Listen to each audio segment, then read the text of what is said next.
otomatis dia bisa menjadi sebuah mobil listrik ataupun mobil hybrid. Untuk pertama kalinya, saya tuh bisa menggeber-geber di netral ya, motor listrik sebuah mobil, dan bisa di CX-80 ini.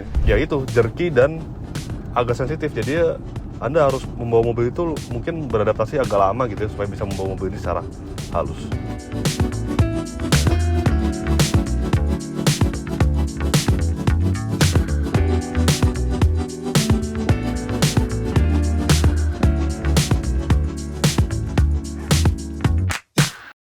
Mazda sekarang punya SUV plug-in hybrid. Yes, ini dia Mazda CX-80. Harganya 1.199 juta rupiah, nyaris 1,2 miliar, dan dia memiliki sejumlah kehebatan. Bisa menjadi mobil listrik, bisa menjadi mobil hybrid. Yes, kami sudah membuatkan video first impression-nya, membahas lengkap tentang kelengkapan dari mobil ini. Anda bisa klik link di atas. Dan saat ini saya akan berfokus kepada rasa berkendaranya, seperti apa kehebatan teknologi PHEV-nya, dan juga seberapa irit dan juga performa ya tentu kita harus tahu. Tapi saya akan bahas sedikit-sedikit dari mobil ini. Yang pertama adalah soal desainnya. Ya, kalau dari depan memang dia tuh desainnya sangat mirip ya. Mazda itu semuanya tuh yang namanya kode desain tuh memiliki bahasa desain yang serupa. Jadi kalau misalkan lihat benar-benar bagian depan gitu ya, benar-benar nggak lihat samping ya, Anda mungkin akan susah gitu membedakan antara CX-80 dan juga CX-60. Jadi benar-benar lampunya mirip, grillnya mirip, bumpernya berbeda memang dengan CX-60. Dia lebih soft gitu ya, bukan lebih ke arah agresif. Kemudian yang perbedaan ada ini nih, ada ornamen di sini nih, ornamen di grillnya 3 buah ini nih. Nah, ini adalah yang membedakan antara CX-60 dan juga CX-80. Kemudian ada 2 varian di CX-80, yaitu Kuro dan juga Elite. Semuanya sebenarnya sama, tapi hanya perbedaannya itu di permainan warna, di warna velg, kemudian di warna interior. Sekarang kita lihat bagian mesinnya. Dan yang paling menarik adalah ini dia mesinnya, karena dia plug-in hybrid, otomatis dia bisa menjadi sebuah mobil listrik ataupun mobil hybrid. Dan mesin bensinnya dia sebenarnya basically sama dengan milik CX-5 yang memiliki kapasitas 2.500 cc dengan tenaga mencapai 191 PS serta torsi 261 Nm, dan dibantu dengan motor listrik bertenaga 175 PS serta torsi 270 Nm, sehingga menghasilkan tenaga keseluruhan mencapai 327 horsepower serta torsi 500 Nm. Nah, tapi ada yang sedikit berbeda. Kalau misalkan di Lexus RX itu ya, yang pernah kita tes juga di plug-in hybridnya, dia menggunakan motor listrik tapi transmisinya CVT, eCVT. Sedangkan di mobil ini dia menggunakan transmisi 8 percepatan otomatis, dan layout itu penggerak belakang ya, layout mesin ini, tapi sebenarnya all wheel drive. Jadi motor listrik itu dia berada di dalam transmisinya. Jadi bukan mesin, transmisi, kemudian ada motor listrik gitu ya, seperti di penggerak roda depan atau four wheel drive lainnya yang layoutnya seperti front wheel drive mesinnya. Nah, di mobil ini sedikit berbeda. Jadi motor listriknya itu dia bisa ada beberapa pilihan speed gitu, beberapa pilihan gigi gitu. Jadi kalau misalkan Anda menggunakan EV mode, nanti kita akan tes, dia tuh seperti mau ngoper-ngoper gitu. Itu cukup menarik. Kemudian mobil ini bisa di-charge, tempat pengisian daya di sebelah kanan, sedangkan bagian kiri adalah tempat pengisian bahan bakar. Kemudian kapasitas baterai mencapai 17,8 kWh, dan klaim dari Mazda, mobil ini bisa menjadi sebuah mobil listrik murni dengan jarak tempuh mencapai 60 km. Ya, mirip-mirip dengan Lexus RX. Dan bagian sampingnya seperti ini. Jadi dia kalau terlihat ya bongsor sekali, panjang sekali. Ya, karena mobil ini dimensi panjangnya mencapai 4.990 mm. Nyaris 5 meter, tapi dia secara dimensi memang pastinya lebih pendek dibandingkan CX-90. Kemudian jika dibandingkan dengan Hyundai Palisade, dia sedikit lebih pendek. Tapi karena mungkin bentuk membulat ya, jadi rasanya tuh benar-benar gambot gitu. Benar-benar besar banget kelihatannya. Padahal sebenarnya lebih kecil daripada Palisade. Dan sebelum membahas bagian interiornya, ini sebenarnya ada yang menarik. Untuk pertama kalinya, saya tuh bisa menggeber-geber di netral ya, motor listrik sebuah mobil, dan bisa di CX-80 ini. Jadi ini sekarang di EV mode. Nih ya, kita gas kalau kedengeran. Itu suara motor listrik, bukan mesinnya. Kalau mesinnya suara seperti ini, ya biasa, mesin biasa ya. Cuman itu hal yang menarik karena kayaknya nggak pernah gitu ada mobil hybrid atau mobil listrik sekalipun yang bisa digeber-geber seperti itu. Nah, ini kita masuk ke mode normal. Nah, ini baru mesinnya. Nah, beda kan suaranya ya. Cukup menarik memang. Kemudian, nah, ruang interior seperti ini. Jadi dia perbedaannya dibandingkan dengan varian Elite. Kalau Elite tuh dominasi warna putih, sedangkan Kuro ini sama dengan CX-60 ya. Dia dominasi oleh warna orange seperti ini nih. Warna konyek seperti ini. Kemudian bagian interior sebenarnya sih mirip banget ya dengan CX-60. Jadi benar-benar luarnya mirip, dalamnya mirip. Ya bahasa desain mobil Mazda ya seperti ini. Kemudian instrument cluster digital, kemudian juga ada head unit yang sudah paling baru ini ya, OS-nya. Kemudian, nah saya tidak akan membahas banyak soal kelengkapannya karena udah dibahas. Yang menarik dari mobil ini adalah yang pertama mode berkendara. Nah, mode berkendara ada 4, jadi ada off-road, EV, normal, sport. Off-road karena mobil ini mobil 4-wheel drive ya, all-wheel drive dia. Kemudian ada EV, nah EV, jadi mobil ini sangat cocok Anda gunakan ketika misalkan Anda komuter sehari-hari ya. Misalkan Anda dari rumah ke kantor rumah baik lagi, dengan jarak yang sudah terprediksi 60 km. Tidak lebih dari 60 km maksud saya. Nah, jadi Anda tiap hari tuh hanya tinggal mengisi daya saya, tidak perlu lagi mengisi bahan bakar. Dan mode normal nih, saat ini masih mesinnya mati. Tapi ketika Anda berjalan ya, nanti kalau misalkan throttle Anda lebih dari 50%, dia mesinnya akan menyala dan menjadi sebuah mobil hybrid. Dan ada juga mode sport. Mode sport ada mode yang ketika Anda ingin berakselerasi gitu ya. Kemudian ada juga yang menarik ketika Anda misalkan lupa ngecharge gitu ya. Nah, Anda bisa menggunakan charging mode di sini. Nah, langsung nyala kan. Dan Anda bisa charge target di set gitu berapa? 1% sampai 20%. Jadi mesin bensin ya ketika di charge mode ini dia akan menyala terus-menerus untuk mengisi daya baterai. Ya memang di charge mode ini dia nggak terlalu cepat sih ngisi dayanya. Berbeda dengan ketika Anda mengisi daya baterainya menggunakan charger, itu maksimal dayanya 6,6 kWh AC ya. Jadi kira-kira sampai full itu 1-2 jam lebih lah ya, kurang lebih. Kalau di sini kayak agak lebih lama untuk mencapai 100%. Kemudian, tapi memang secara overall mobil ini memiliki kualitas interior yang sangat baik. Ini benar-benar semuanya tuh soft touch dan detail-detailnya juga cantik gitu ya, benar-benar berkelas, benar-benar mewah gitu. Mazda lah, khasnya Mazda banget. Kemudian tuas transmisinya seperti ini, yang udah model terbaru juga seperti CX-60. Kemudian dia ada fitur hill descent control, kamera 360, sangat wajib ini karena mobil ini besar banget, jadi harus punya fitur ini. Dan posisi berkendara ya Mazda, udah pasti enak, udah pasti ergonomis, bisa diatur tilt, teleskopik, joknya juga bisa diatur secara luasa. Benar-benar enak. Terus juga dia ada fitur head-up display, ada berbagai informasi yang ditampilkan, dan ya udah ada panoramik juga.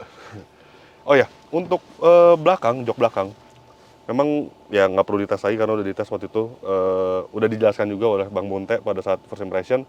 Layoutnya tuh jadi untuk baris keduanya dia captain seat. Kalau Anda ingat ini mirip dengan Mazda CX-8 sebenarnya ya. Layoutnya jadi tengahnya ada semacam konsol tengah, ada tombol penyimpanan, ada 2 buah cup holder, dan bagian belakang ada jok baris ketiga. Ya udah, kita langsung jalankan mobil ini untuk mengetahui yaitu tadi apakah mobil ini irit, apakah mobil ini performanya baik, apakah kualitas berkendara baik, dan yang paling mungkin Anda tunggu-tunggu ya, suspensinya. Karena isu di CX-60 adalah soal suspensi. Apakah di mobil ini membaik? Nah, langsung kita tes aja.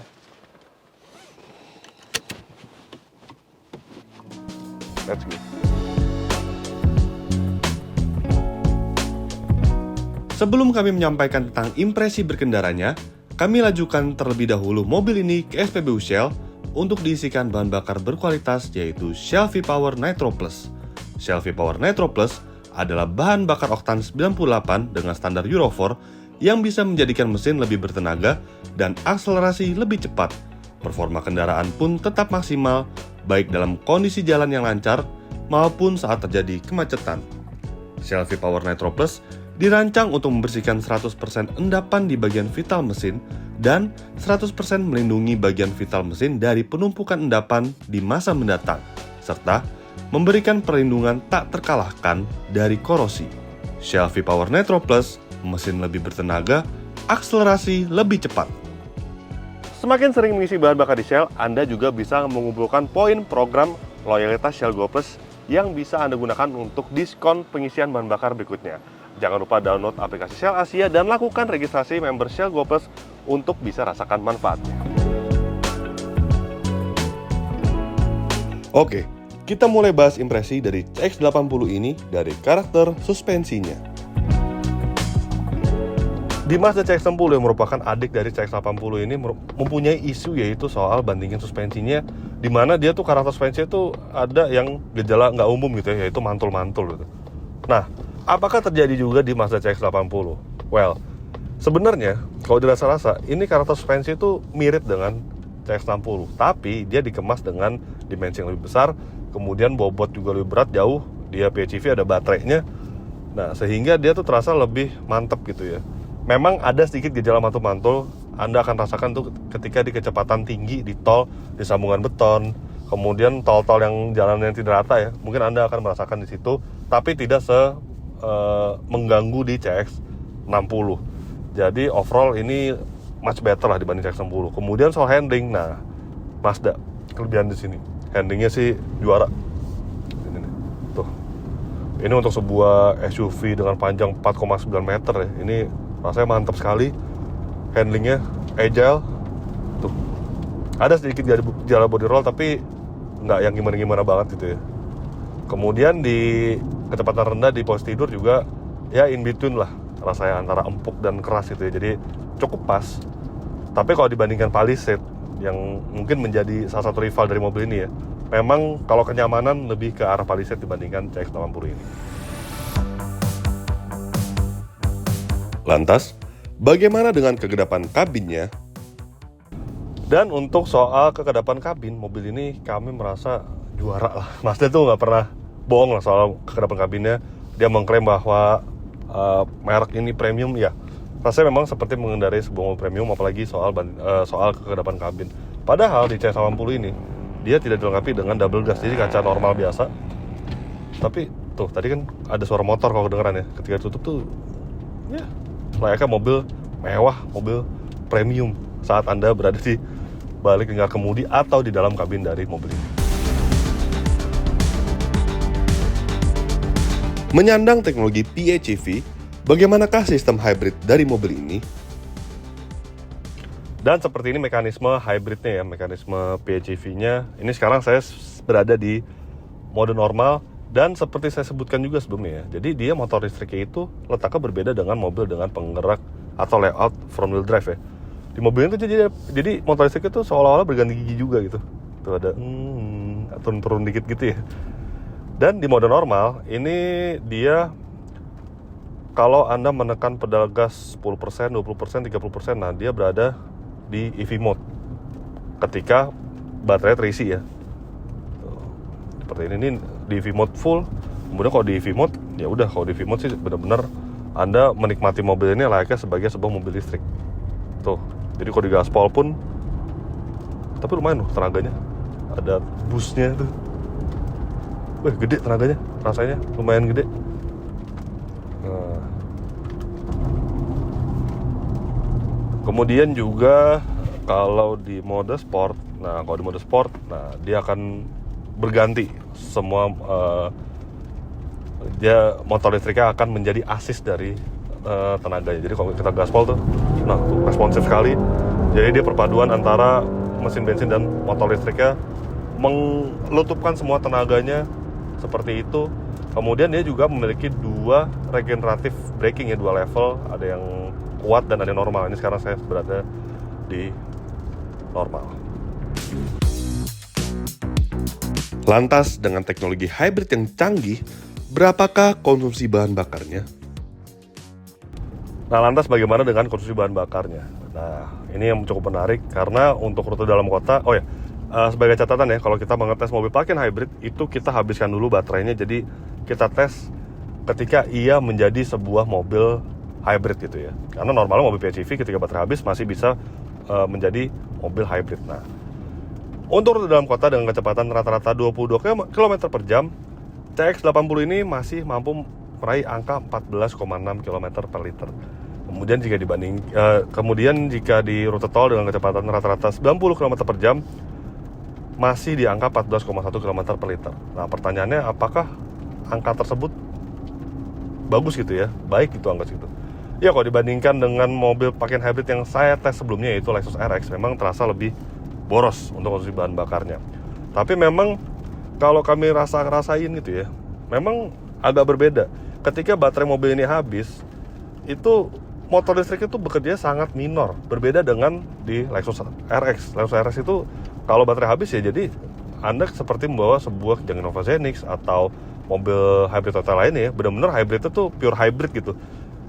Motor listrik itu bekerja di kecepatan rendah maupun misalkan Anda menekan pedal gas 5-15% sampai 20% lah di kecepatan rendah di bawah 80 km per jam. Selebihnya di kecepatan tinggi motor listrik berubah menjadi asis gitu ya. Nah, di Mazda CX-80 ini menariknya ketika baterainya habis itu benar-benar kinerja motor listrik itu minor banget. Jadi kalau Anda menekan pedal gas 10% gitu ya di kecepatan rendah pun, nah mesin bensin nyala lagi. Nah itu mungkin yang menyebabkan kenapa konsumsi bahan bakar tidak sehebat Lexus RX. Tapi ya udah nggak apa-apa lah. Yang penting kan PHEV-nya. Jadi Anda beli mobil ini lebih mungkin ke arah komuter ya. Komuter dalam artian Anda menggunakan di dalam kota untuk dari rumah ke kantor, rumah kantor anak sekolah. Nah itu rasanya lebih enak gitu, lebih pas dengan jarak yang terprediksi. Jadi nggak perlu lagi isi bahan bakar dengan jarak yang Anda gunakan komuter. Atau, nah mobil ini punya satu kelebihan yaitu charge mode ini. Ketika Anda charge mode, nah charge target berapa, bisa 100%. Misalkan nih Anda mau keluar kota gitu ya, mudik misalkan deh. Mudik, Anda dari Jakarta habisin dulu baterainya, terus dengan jarak yang lumayan gitu ya.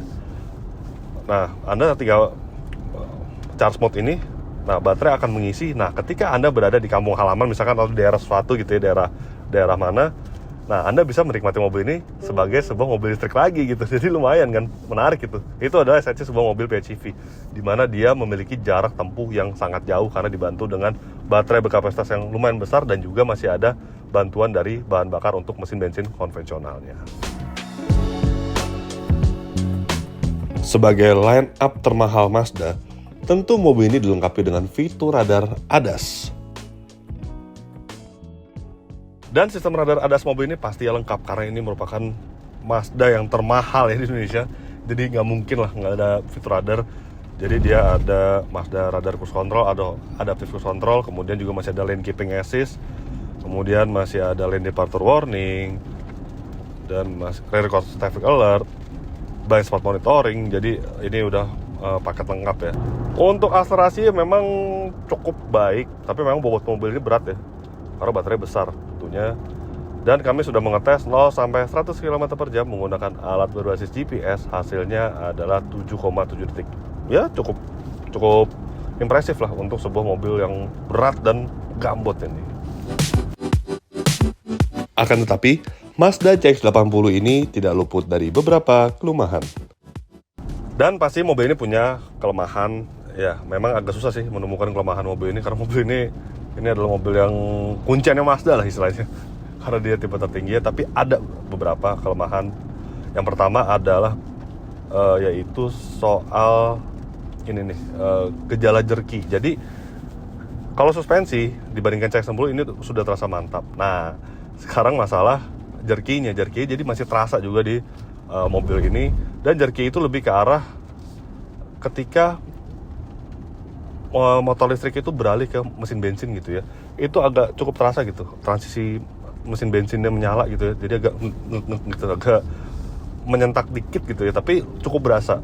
Kemudian yang kedua adalah pedal gasnya yang menurut kami agak sensitif ya, apalagi misalnya ketika kecepatan rendah gitu. Nggak terlalu sensitif, tapi entah kenapa tidak bisa smooth mobil lain gitu. Jadi rasanya tuh ya itu jerky dan agak sensitif. Jadi Anda harus membawa mobil itu mungkin beradaptasi agak lama gitu ya, supaya bisa membawa mobil ini secara halus. Tapi selebihnya sih mobil ini nggak ada kelemahan lain sih. Ini mobil termahal Mazda saat ini, harusnya dia perfect. Terlepas dari kelemahannya, ada yang menjadi daya tarik tersendiri untuk mobil premium Mazda 1 ini. Dan juga mobil ini memiliki beberapa detail menarik. Di tengah gebrakan mobil modern yang tanpa buttonless semua. Nah, Mazda ini masih mempertahankan button, bahkan dia tidak bisa di touchscreen gitu ya untuk bagian Mazda Connect-nya. Tapi nggak apa-apa karena dia dilengkapi dengan knop putar yang terasa lebih intuitif dan mudah gitu ketika mengoperasikannya. Itu menurut saya hal yang positif. Dan tombol fisik itu di bagian AC, kemudian di mode berkendara. Jadi masih banyak gitu. Itu merupakan hal yang menurut kami sangat positif dan mengurangi resiko kecelakaan menurut kami ya.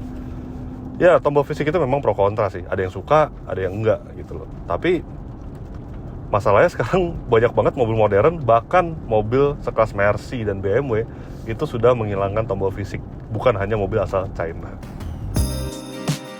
Setelah mencoba mobil ini dalam waktu yang cukup lama, kami bisa menarik kesimpulan dari Mazda CX-80 ini. Wah, secara kesimpulan memang CX-80 ini menurut kami ya, ini lebih worth to buy dibandingkan CX-60. Tapi memang orientasi agak beda. Kalau CX-80 ini mungkin Anda yang masih menggunakan jasa pengemudi, nah ini lebih cocok dibandingkan CX-60 karena Anda bisa menikmati kenyamanan jok baris 2-nya yang sudah captain seat. Dan soal PHEV-nya juga bekerja cukup baik. Nggak cukup baik sih, sangat baik. Jadi 60 km Anda bisa menggunakan mobil ini sebagai mobil listrik, selebihnya Anda menggunakan mobil ini secara hybrid. Jadi untuk komuter tidak masalah, untuk jarak jauh juga tidak masalah. Tapi ya itu 1,2 miliar ini perbandingannya sebenarnya agak berat. Karena tentu pertimbangannya adalah sebuah mobil 1,2 miliar seperti ini sudah PHEV bisa di-charge, tapi percuma karena Anda tidak bisa melewati ganjil genap. Ayolah pemerintah, ayolah. Kesian, maksudnya orang udah beli mobil mahal tapi nggak dapat kelebihan bebas ganjil genap itu. Buat apa coba nggak bisa dapat privilege itu? Aduh. Jadi memang pesaingnya lagi-lagi adalah mobil listrik. Seperti misalkan BMW iX1 mungkin yang harganya mirip-mirip dengan ini tapi sudah bebas ganjil genap. Kemudian mobil-mobil asal China lainnya BYD, Seal Lion yang sudah bebas ganjil genap dan dia merupakan EV murni dan harga lebih murah. Ya itu pesaing-pesaingnya sebenarnya dibandingkan Hyundai Palisade atau sekelasnya.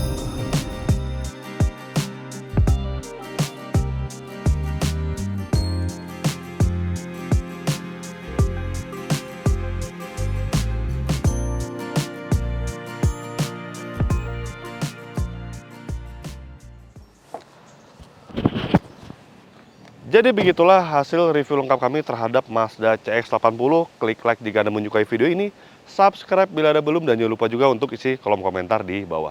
Main juga ke website kami di www.autodriver.com, dan jangan lupa juga untuk download aplikasi kami di Google Play Store. Terima kasih sudah menyaksikan video ini dan sampai jumpa di video-video kami selanjutnya. Bye-bye.